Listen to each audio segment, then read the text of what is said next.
Hello dear students, welcome back to my YouTube channel Physiology Learning. In today's video, we are going to discuss about the most important topic, that is blood pressure and its regulation.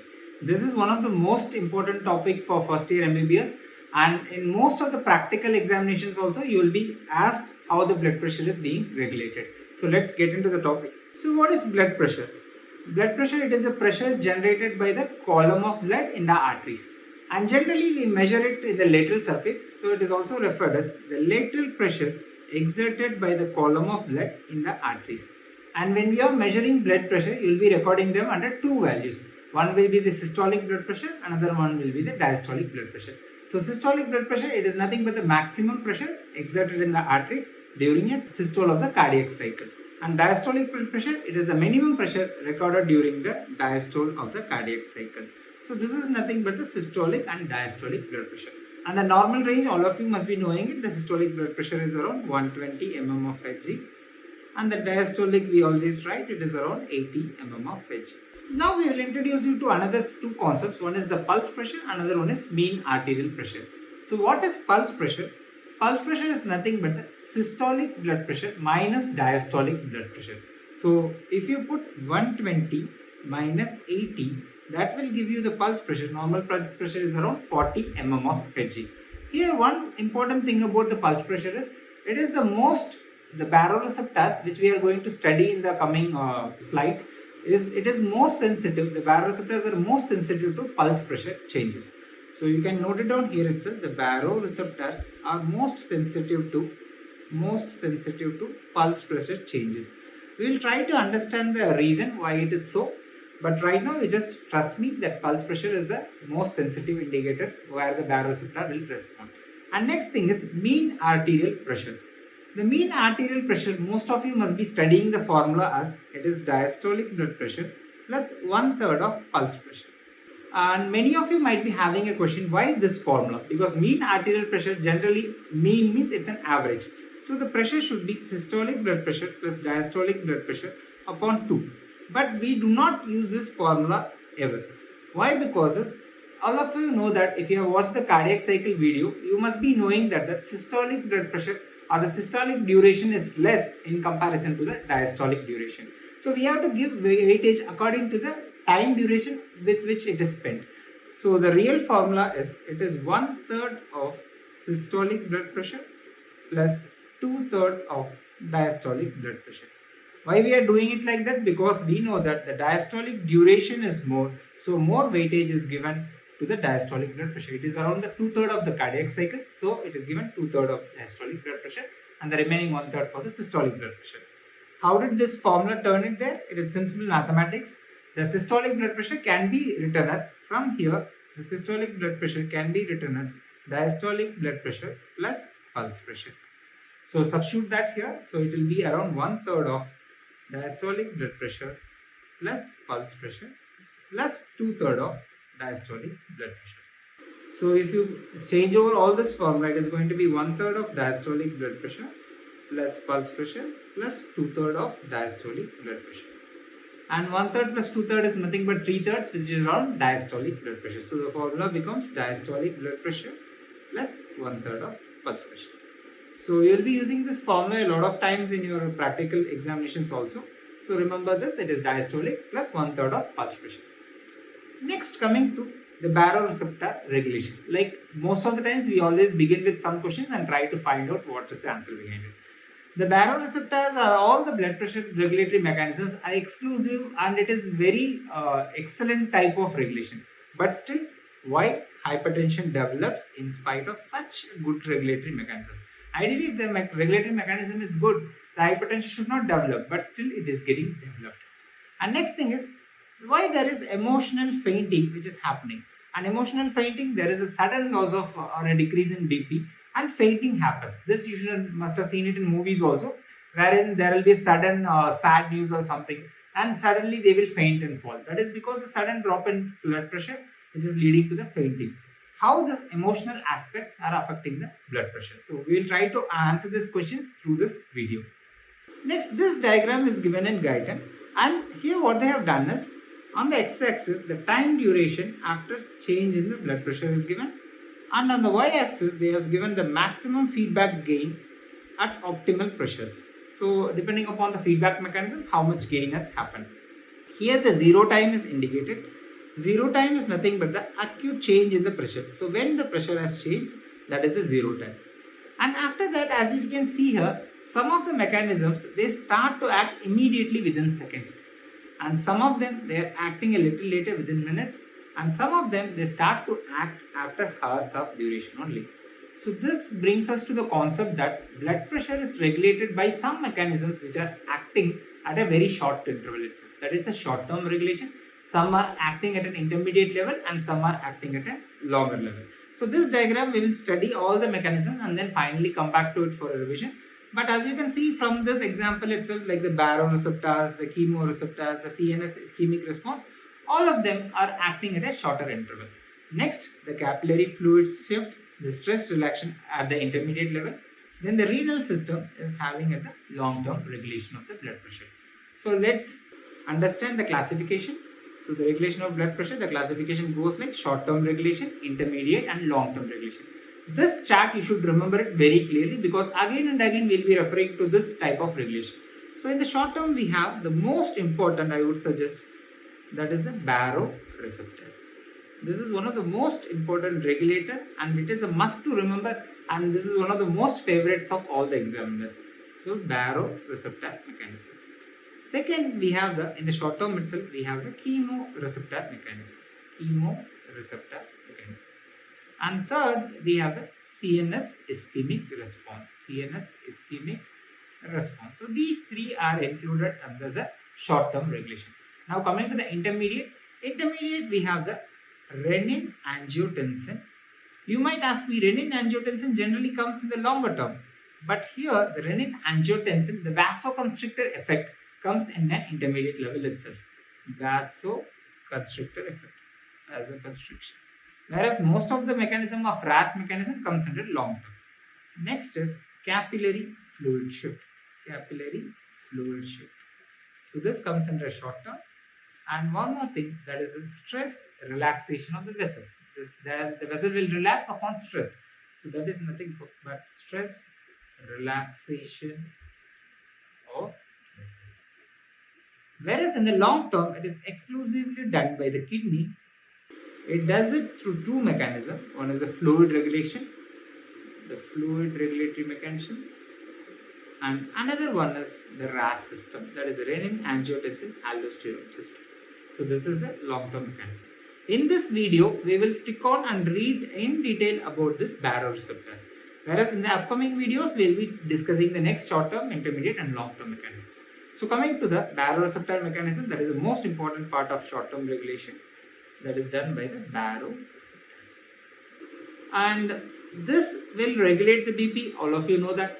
And how does it regulate it? It is acting like a sensor. For any mechanism to act, we should have a sensor in the body. And this sensor, after sensing the change, for example, there is a decrease in BP. After sensing this change, it can increase the BP, or an increase in BP. After sensing this change, it will decrease the BP.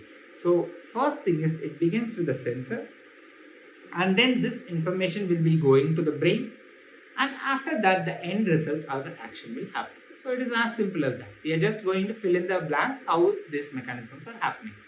So the baroreceptors will sense the pressure changes. So whenever there is a pressure change, it is going to sense the stretch. So what it is sensing specifically, it is sensing the stretch of the receptors. So it will sense the stretch, and that is why this belongs to the category of mechanoreceptors. They belong to the category of mechanoreceptors because they are sensing the stretch. Does the baroreceptor act in all BP ranges? The answer is no. It will operate in a specific range of BP only. For example, the operating range for baroreceptors is 80 mm of Hg to 180 mm of Hg.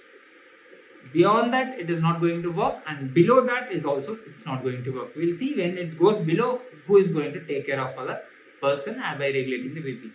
And the maximum efficiency of the baroreceptors is around 100 mm of Hg. This is the average mean arterial pressure also. So normally it is regulating it best at this levels. So whenever it goes beyond a little bit beyond 100 also, it will act very faster. Whenever it goes below 100 also, the mean arterial pressure, it will act faster. So here this graph shows us the same thing, how efficiently it is acting at which range. Here they have given the arterial blood pressure, that is the mean arterial blood pressure, and here the number of impulses from carotid sinus nerve.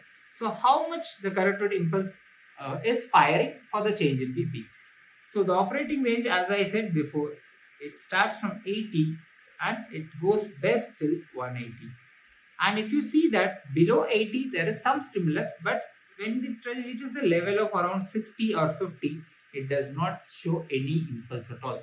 The baroreceptor is going to give away its hand when the BP goes below 60 mm of Hg. When it reaches beyond 180, as you can see here, the curve is flatter. It means that the number of impulses are not going to change if the BP changes beyond 180. Even after 160, it is not responding much. There is not much of change. So beyond that, it is not going to change. And this change in the impulse is maximum at this level. So the slope of the curve, as you can see from this diagram, is it is maximum at this range. So this range is generally corresponding to the mean arterial pressure, and this generally corresponds to approximately around 100 mm of Hg. So this diagram indicates that the baroreceptor is working best and it is best functional around this 100 mm of Hg. Next, let's talk about the classification of baroreceptor. And majority of the times, the baroreceptor, that is the high pressure baroreceptors, are going to work, and sometimes the low pressures also will come into action. High pressure baroreceptor. So most of our discussion will be on high pressure baroreceptors, and at the last we will study a little bit about the low pressure baroreceptor. Low pressure baroreceptor. So whatever our discussion is, majority it is done by high pressure baroreceptors only. So now let's come to the baroreceptor location. Where are they located? So for a simple thought process, we'll try to understand. Now the heart is pumping the blood and it is going to the circulation. So when the heart is pumping and the BP is low, let's assume the BP is becoming low and the heart's cardiac output is low. So since the cardiac output is low, the BP is low. So this should be sensed by the body at the earliest possible. So the logic is pretty simple. I will place the sensors, or God has placed the sensors at closest to the heart. So the sensors are placed at the level of carotid. So there is a bifurcation of carotid. Here we have the carotid sinus. Carotid sinus, which is going to act like a baroreceptor. And next we have the arch of aorta. This is called as aortic baroreceptors. So carotid sinus, we have the baroreceptors, and arch of aorta. Why we are having it there? Because if we have the sensors, let's say assume at the tip of the finger or tip of the foot, the heart has to pump, it will reach there a little longer, and this information will take longer time to reach the brain. That's why the sensors are placed in close proximity to the heart, that is in the carotid sinus and the aortic baroreceptors. Now we have the sensor or the receptor. This should be taken to the brain. So who takes this information to the brain? So here we can see that the aortic baroreceptors, they will send the impulses through the vagus nerve, that is the cranial nerve number 10, to the medulla, and finally they will give information to the brainstem. Next, the carotid sinus will be going through the glossopharyngeal nerve. This nerve is also called as carotid sinus nerve or herring nerve. The another name for vagus nerve is depressor nerve. Depressor nerve, because it is going to decrease the heart rate, that's why it's called depressor nerve. So aorta is taken via the vagus and carotid it is taken via the glossopharyngeal nerve. Now let's see the entire pathway, how this is going to work. So the sensor is there, pathway is there, it is reaching the brain. And from the brain, we will get the efferents. So there is a sensor, afferent, as well as a center and an efferent. So now let's understand the whole circuit. The baroreceptors, they are going to sense the pressure changes and they are going to sense the stretch. And previously I told you the baroreceptor are most sensitive to pulse pressure changes. Let's imagine and understand. It is going to sense the stretch. So if the pulse pressure is more, it means that the stretch is happening. This during systole it is happening like that, and during diastole it is coming back like this. If the pulse pressure is more, let's assume pulse pressure is 40 for a patient and 80 for a patient. In a patient of 80, the stretch is going to be more and the recoil is also going to be more. That is why the pulse pressure is the most sensitive indicator. It will enhance the impulses coming out of the baroreceptors. Now let's see what happens whenever there is an increase in blood pressure. So the increase in blood pressure. So if you want to remember it in simple terms, an increase in blood pressure, what the baroreceptor has to do? The baroreceptor has to ultimately decrease the blood pressure. So the starting point and the ending point are very simple. Increase in blood pressure, the end result will be the decrease in blood pressure. To decrease the blood pressure, let's imagine what has to happen to the heart rate as well as the stroke volume. If the blood pressure has to decrease, my heart rate has to decrease. So let's write one more step also in the top. Decrease in heart rate should happen as well as decrease in stroke volume should happen. So this first step and last step are very easy. So ultimately we have to decrease the heart rate, ultimately we have to decrease the stroke volume. So let's see what happens in between them. Whenever there is an increase in blood pressure, there is going to be stretch in the receptors which will be sensed by the cranial nerves 9, that is glossopharyngeal and vagus. Then they will reach the medulla, and a few centers I am going to tell. All of it is very, very important. The first center that it will reach in the medulla is called as NTS. This NTS you will be reading it again and again. Why? Because it is a center where all the confluence of information from the baroreceptor, from the chemoreceptor, from everywhere, it will go there. This is called as nucleus tractus solitarius. Tractus solitarius. And from nucleus tractus solitarius, it will be going to two places. One is called as CVLM. Another one is called as CIC. So what is CVLM? It is caudal ventrolateral medulla. It is nothing but caudal ventrolateral medulla. Ventrolateral medulla. So this is the region in the medulla which the impulses are going. Then what is CIC? It is very simple to remember. It is cardio inhibitory center. Cardio inhibitory center. As the name suggests, first we will deal with the cardio inhibitory center. It is going to inhibit the heart. That's it. So what is the output that is going to be? The output is going to be parasympathetic.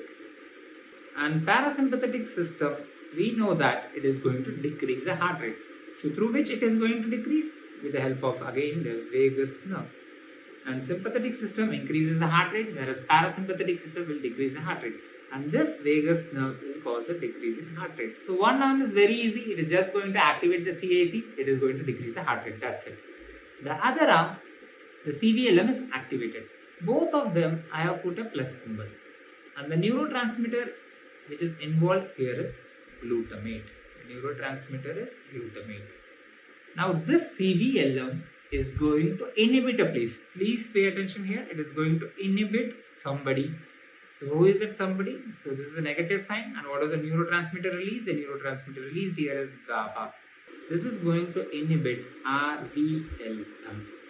What is this RVLM? The full form is rostral ventrolateral medulla. Previously we have seen the caudal ventrolateral medulla. Here it is rostral ventrolateral medulla. Please remember rostral ventrolateral medulla. You can write it down. RVLM is equal to sympathetic. Is equal to sympathetic. Just remember this one word, because RVLM will give a huge amount of sympathetic fibers when it is activated. Now what we are doing it, we are not giving a sympathetic stimulus. We are inhibiting RVLM with the help of CVLM, because CVLM is stimulated by the NTS and CVLM is inhibiting the RVLM. So we are inhibiting the sympathetic system. So when you inhibit the sympathetic outflow, what is going to happen? There is going to be a decrease in the thoracolumbar output, and that will, whichever is inhibiting the heart, the sympathetic system, that is decreased, which will lead on to a decrease in the stroke volume. So ultimately we are getting the result that we needed. So decrease in heart rate happened because of the activation of vagus. Decrease in stroke volume happened because of the inactivation of sympathetic system. So this is very, very important. Here we are blocking the sympathetic system. At this place, we are blocking the RVLM. Just in case the RVLM gets activated, then the BP is going to shoot up like anything. So this is most important aspect. You have to remember this entire chart, the blood pressure, starting from an increase in blood pressure, going down to decrease in blood pressure. If there is a decrease in blood pressure, what is going to happen? The impulse will not reach NTS and CVLM will not be stimulated. So naturally, RVLM will increase the blood pressure. That's it. So you have to remember both the arms. And a few add-ons. Already I told you one add-on, that is, it is more sensitive to pulse pressure changes. And whenever there is an increase in BP, what is going to happen at the end result? There will be vasodilation, venodilation, hypotension, and bradycardia. So everything is going and having in favor of a decrease in blood pressure. Next thing, the RVLM also gets input from the limbic system. This is very, very important. What is a limbic system? The limbic system is the emotional and behavioral aspect. If you have watched the video of limbic system in the CNS playlist, you will know that it is the center for emotion and behavior. And whenever there is a change in the emotion, there is a sudden change in an emotion, what can happen is they will influence the RVLM either by inhibiting it or by stimulating it. That's why, suppose you are making your parents angry by doing something, what is going to happen? Their BP is going to shoot up, the RVLM is getting stimulated there. Sometimes during a sudden shock information, what is going to happen? The BP might fall suddenly also. That is because the limbic system can inhibit the RVLM. Both stimulation as well as inhibition can happen. And this is responsible for the change in blood pressure, not only the increase or decrease. It can be, here we have written increase, there can be decrease also. Produced by emotions such as stress, sexual excitement and anger can increase the blood pressure and heart rate. Some emotions can decrease the blood pressure and heart rate. Next, we are having such a beautiful control of baroreceptors, but still there are hypertensive patients we are developing. And baroreceptor, I told you, it will sense this change in the pressure, like the change in the stretch. Let's assume we are doing exercise. So what is happening? From this level, it is increasing. There is a stretch. So naturally, the BP will be controlled because the stretch is being sensed. Suppose you are running today. What will happen to your BP? It will go up to 160, 170 also. There it was 120. Now it is stretching. So this stretch will be sensed by the baroreceptor. Whereas in case of a hypertensive patient, what is the problem? In hypertensive patient, suppose let's assume he is having 140 or 160 mm of Hg. This blood pressure is always there. The vessel which has stretched, it is always in the stretched position. So what is going to happen? The baroreceptor will not sense this because the baroreceptor can sense only the change in stretch. Here it is always stretched, so it will not be sensed. Now what the baroreceptor will think is, suppose a patient is having 140. Now he is exercising.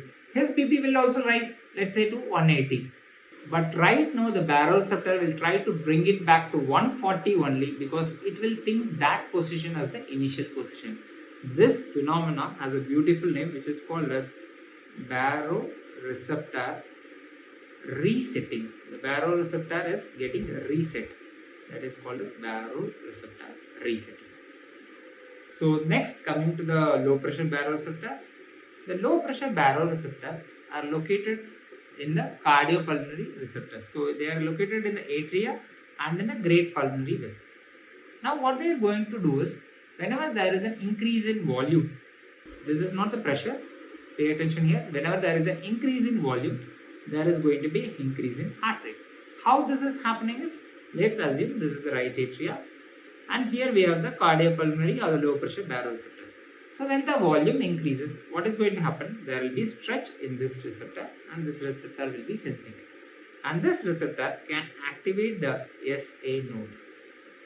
And the SA node also will be stretched, and because of that the ionic activity will be more and there will be an increase in heart rate or the pumping, speed of pumping, that is the heart rate will increase. So why is this should happen? Because now we are having an increased volume. This increased volume can cause cardiac failure, which we don't want. So by increasing the heart rate, what we can do is, it will help to prevent dampening. And this was identified by a scientist, and this reflex, when the volume increases, there is an increase in heart rate. This reflex is called as Bain-Bridge reflex. Bain-Bridge reflex. We will be studying a lot of reflexes. So how will you remember Bain-Bridge? You can remember it like this. This is an easier mnemonic. The bridge. So bridge is built whenever there is too much of water. In a similar way, whenever there is too much of water or the blood here, what will happen? The Bain-Bridge reflex will get activated. So increase in volume to the right atrium will increase the heart rate. So especially this increase in volume to the right atrium is sensed generally, and they will increase the heart rate and help to prevent the dampening. Can we see this in patients? Yes, we can see it in patients. Suppose you are giving a huge saline bolus to a patient. The patient has come for dehydration and we have started infusing with lots of fluid.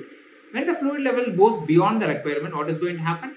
The volume load on the right atrium is going to be high and it is going to stretch the heart, and you might find an increase in heart rate. Suddenly the patient will tell, after the fluid was injected, I am having some palpitations, like an increase in heart rate.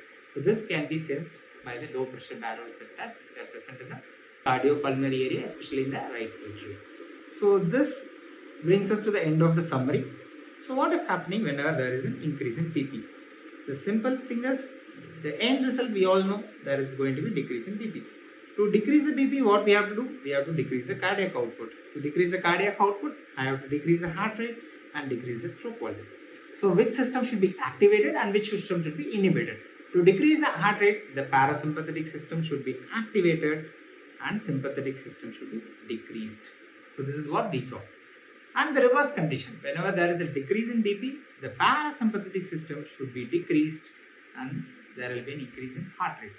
And the sympathetic system should be increased. How the sympathetic system will be increased? Now, because of the decrease in BP, the stretch receptors are not working. So naturally the NTS will not be activated. Naturally the CVLM will not be activated. So CVLM will not be inhibiting the RVLM. So we can write it down here. That is RVLM not inhibited. If the RVLM is not inhibited, I told you it's a powerful sympathetic agent. It will increase the stroke volume as well as the cardiac output. So the end result will be an increase in blood pressure. So this is one of the most important videos I would suggest. You keep on revising it once or twice because it will definitely be asked in any one of the areas, either in the Viva or in the exams. So thank you for watching the video. We'll see in the next video how the intermediate and the long-term regulation of BP happens.